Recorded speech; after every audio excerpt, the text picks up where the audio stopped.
राम मंदिर की कहानी मस्जिद बनने के 330 साल बाद शुरू हुई थी हक की जंग। 134 साल चली कानूनी लड़ाई। जाने सब कुछ। भगवान राम की नगरी अयोध्या में 22 जनवरी को श्री राम मंदिर में रामलला की प्राण प्रतिष्ठा हो गई। अयोध्या में बना राम मंदिर भारत समेत दुनिया भर में फैले हिंदुओं के लिए आस्था का बड़ा केंद्र बनकर उभरेगा। आज जो भव्य राम मंदिर आकार ले रहा है, उसके पीछे दशकों तक चली लंबी कानूनी लड़ाई है। अयोध्या में राम मंदिर निर्माण का सफर काफी चुनौतियों भरा रहा है। बाबरी विवाद, अदालतों में चली लंबी लड़ाई और फिर शीर्ष अदालत के फैसले के बाद मंदिर का निर्माण शुरू होना। अब देशवासियों का 22 जनवरी का इंतजार लगभग खत्म हो गया है। 1528 अयोध्या में राम जन्मभूमि पर मस्जिद बनने से शुरू हुआ विवाद। आइए अब आपको इतिहास में लेकर चलते हैं। किस्सा 1526 से शुरू होता है। ये वो साल था जब मुगल शासक बाबर भारत आया। 2 साल बाद बाबर के सूबेदार मीर बाकी ने अयोध्या में एक मस्जिद बनवाई। यह मस्जिद उसी जगह बनी जहां भगवान राम का जन्म हुआ था। बाबर के सम्मान में मीर बाकी ने इस मस्जिद का नाम बाबरी मस्जिद दिया। ये वो दौर था जब मुगल शासन पूरे देश में फैल रहा था। मुगलों और नवाबों के शासन के दौरान 1528 से 1853 तक इस मामले में हिंदू बहुत मुखर नहीं हो पाए। 19वीं सदी में मुगलों और नवाबों का शासन कमजोर पड़ने लगा। अंग्रेज हुकूमत प्रभावी हो चुकी थी। इस दौर में ही हिंदुओं ने यह मामला उठाया और कहा कि भगवान राम के जन्मस्थान मंदिर को तोड़कर मस्जिद बना ली गई। इसके बाद से रामलला के जन्मस्थल को वापस पाने की लड़ाई शुरू हुई। 1858 बाबरी मस्जिद बनने के 330 साल बाद हुई पहली FIR। मीर बाकी के मस्जिद बनाने के 330 साल बाद 1858 में लड़ाई कानूनी हो गई, जब पहली बार परिसर में हवन पूजन करने पर एक FIR हुई। अयोध्या रिविजिटेड किताब के मुताबिक 1 दिसंबर 1858 को अवध के थानेदार शीतल दुबे ने अपनी रिपोर्ट में बताया कि परिसर में चबूतरा बना है। ये पहला कानूनी दस्तावेज है जिसमें परिसर के अंदर राम के प्रतीक होने के प्रमाण हैं।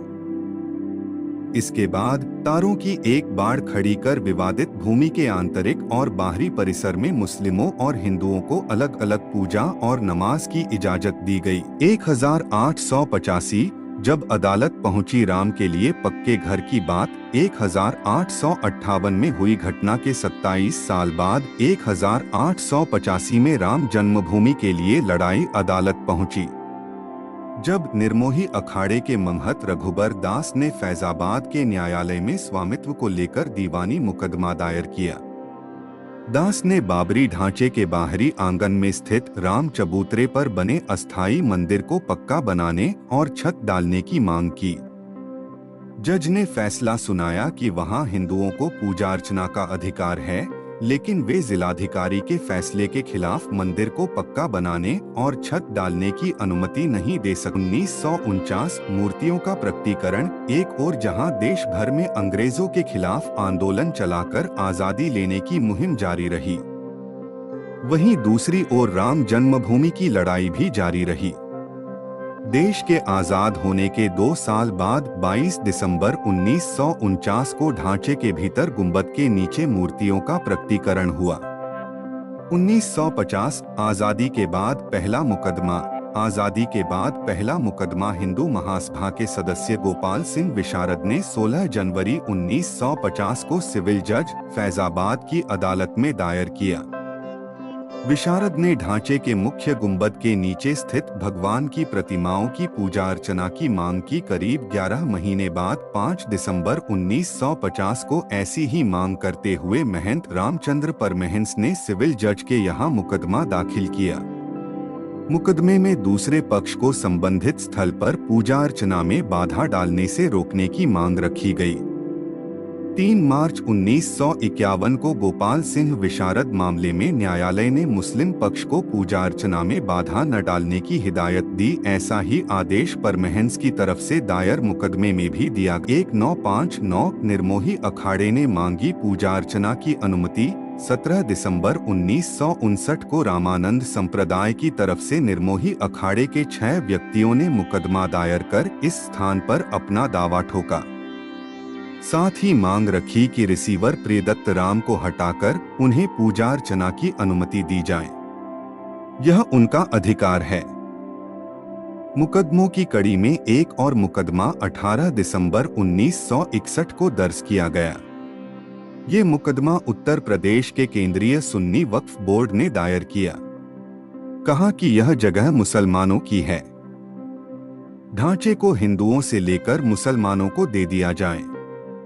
ढांचे के अंदर से मूर्तियां हटा दी जाएं। ये मामले न्यायालय में चलते रहे।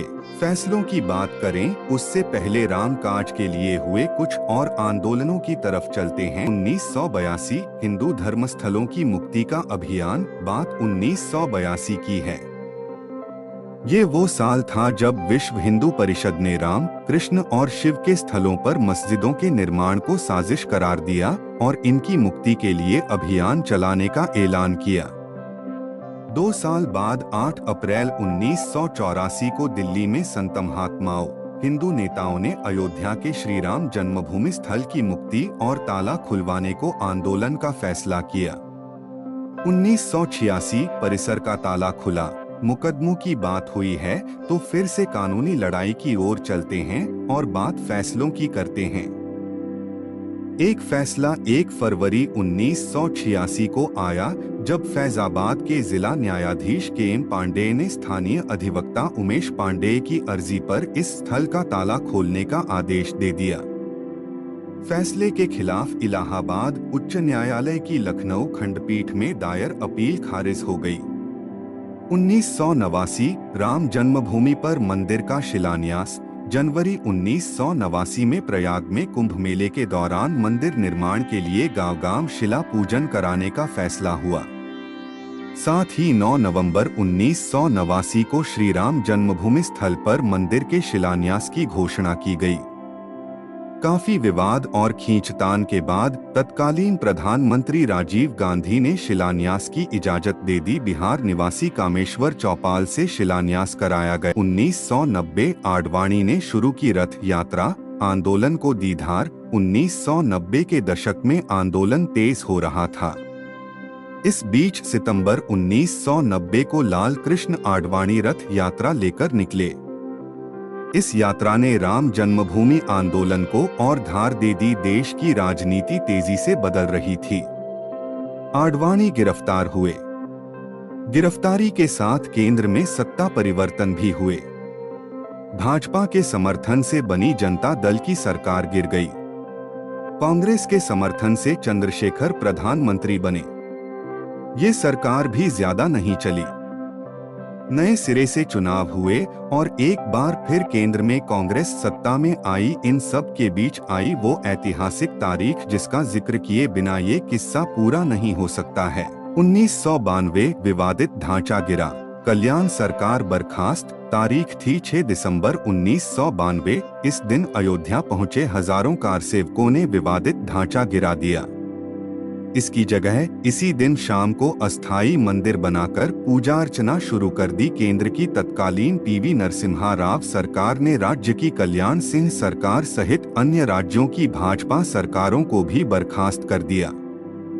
उत्तर प्रदेश सहित देश में कई जगह सांप्रदायिक हिंसा हुई जिसमें अनेक लोगों की मौत हो गई। अयोध्या श्री राम जन्मभूमि थाना में ढांचा ध्वंस मामले में भाजपा के कई नेताओं समेत हजारों लोगों पर मुकदमा दर्ज कर दिया गया। इसके साथ ही रामकाज की कानूनी लड़ाई में मुकदमों की संख्या में और इजाफा होने लगा। 1993 दर्शन पूजन की अनुमति मिल गई। बाबरी ढहाए जाने के 2 दिन बाद 8 दिसंबर 1992 को अयोध्या में कर्फ्यू लगा था। वकील हरिशंकर जैन ने उच्च न्यायालय की लखनऊ खंडपीठ में गुहार लगाई कि भगवान भूखे हैं, राम भोग की अनुमति दी जाए। करीब 25 दिन बाद 1 जनवरी 1993 को न्यायाधीश हरिनाथ तिलहरी ने दर्शन पूजन की अनुमति दे दी। 7 जनवरी 1993 को केंद्र सरकार ने ढांचे वाले स्थान और कल्याण सिंह सरकार द्वारा न्यास को दी गई भूमि सहित यहां पर कुल 67 एकड़ भूमि का अधिग्रहण कर लिया। 2002 हाई कोर्ट में शुरू हुई मालिकाना हक पर सुनवाई। अप्रैल 2002 में उच्च न्यायालय की लखनऊ खंडपीठ ने विवादित स्थल का मालिकाना हक तय करने के लिए सुनवाई शुरू हुई। उच्च न्यायालय ने 5 मार्च 2003 को भारतीय पुरातत्व सर्वेक्षण को संबंधित स्थल पर खुदाई का निर्देश दिया।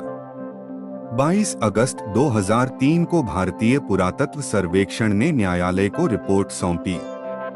इसमें संबंधित स्थल पर जमीन के नीचे एक विशाल हिंदू धार्मिक ढांचा मंदिर होने की बात कही गई। 2010 इलाहाबाद उच्च न्यायालय ने दिया ऐतिहासिक फैसला। 30 सितंबर 2010 को इलाहाबाद उच्च न्यायालय ने इस स्थल को तीनों पक्षों श्री राम लला विराजमान निर्मोही अखाड़ा और सुन्नी सेंट्रल वक्फ बोर्ड में बराबर बांटने का आदेश दिया। न्यायाधीशों ने बीच वाले गुंबद के नीचे जहां मूर्तियां थीं, उसे जन्मस्थान माना। इसके बाद मामला सर्वोच्च न्यायालय पहुंचा। 21 मार्च 2017 को सर्वोच्च न्यायालय ने मध्यस्थता से मामले सुलझाने की पेशकश की। यह भी कहा कि दोनों पक्ष राजी हों तो वह भी इसके लिए तैयार है। 2017 सर्वोच्च न्यायालय द्वारा मध्यस्थता की पेशकश। अयोध्या में राम जन्मभूमि की लड़ाई अब देश की सर्वोच्च अदालत तक पहुंच चुकी थी। 21 मार्च 2017 को सर्वोच्च न्यायालय ने मध्यस्थता से मामले सुलझाने की पेशकश की। यह भी कहा कि दोनों पक्ष राजी हों तो वह भी इसके लिए तैयार है। 2019 सुप्रीम फैसला और मंदिर निर्माण का रास्ता साफ। 6 अगस्त 2019 को सर्वोच्च न्यायालय ने प्रतिदिन सुनवाई शुरू की। 16 अक्टूबर 2019 को सर्वोच्च न्यायालय में सुनवाई पूरी हुआ और कोर्ट ने फैसला सुरक्षित रख लिया। इससे पहले 40 दिन तक लगातार सुप्रीम कोर्ट में सुनवाई हुई। 9 नवंबर 2019 को 134 साल से चली आ रही लड़ाई में अब वक्त था अंतिम फैसले का।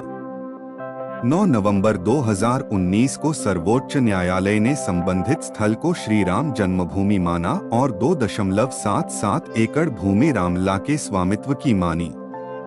वहीं निर्मोही अखाड़ा और सुन्नी वक्फ बोर्ड के दावों को खारिज कर दिया गया। इसके साथ ही कोर्ट ने निर्देश दिया कि मंदिर निर्माण के लिए केंद्र सरकार 3 महीने में ट्रस्ट बनाए और ट्रस्ट निर्मोही अखाड़े के एक प्रतिनिधि को शामिल करे। इसके अलावा यह भी आदेश दिया कि उत्तर प्रदेश की सरकार मुस्लिम पक्ष को वैकल्पिक रूप से मस्जिद बनाने के लिए 5 एकड़ भूमि किसी उपयुक्त स्थान पर उपलब्ध कराए। 2020 अयोध्या में मंदिर की आधारशिला के साथ निर्माण शुरू। इसी के साथ दशकों से चली आ रही लंबी कानूनी लड़ाई समाप्त हो गई। अब बारी थी निर्माण की। 5 फरवरी 2020 को प्रधानमंत्री नरेंद्र मोदी ने अयोध्या में मंदिर निर्माण के लिए राम जन्मभूमि तीर्थ क्षेत्र ट्रस्ट की घोषणा की। ठीक 6 महीने बाद 5 अगस्त 2020 को अयोध्या में राम मंदिर की आधारशिला रखी गई, जिसमें पीएम मोदी शामिल हुए। 2024 भव्य मंदिर में रामलला की प्राण प्रतिष्ठा।